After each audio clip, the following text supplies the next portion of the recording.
যশোরের অভয়নগর এ উৎসবমুখর পরিবেশে গ্রাম বাংলার ঐতিহ্যবাহী নৌকা বাইচ প্রতিযোগিতা অনুষ্ঠিত হয়েছে। শুক্রবার বিকালে অভয়নগর স্পোর্টস ক্লাবের আয়োজনে নোয়াপাড়া ভৈরব নদে এ প্রতিযোগিতা অনুষ্ঠিত হয়। নৌকা বাইচ প্রতিযোগিতা দেখতে দুপুর থেকে ভৈরব নদের দুই পারে ভিড় করেন হাজার হাজার দর্শক।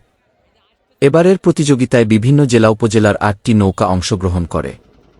এর মধ্যে গোপালগঞ্জের টুঙ্গিপাড়ার জয় মা কালী নামের নৌকাটি প্রথম স্থান অধিকার করে। এছাড়া টুঙ্গিপাড়ার মোবাইল ব্যাটারি নামের নৌকা 2 এবং মাগুরা জেলার মাগুরা টাইগার নামের নৌকাটি 3 স্থান অধিকার করেন।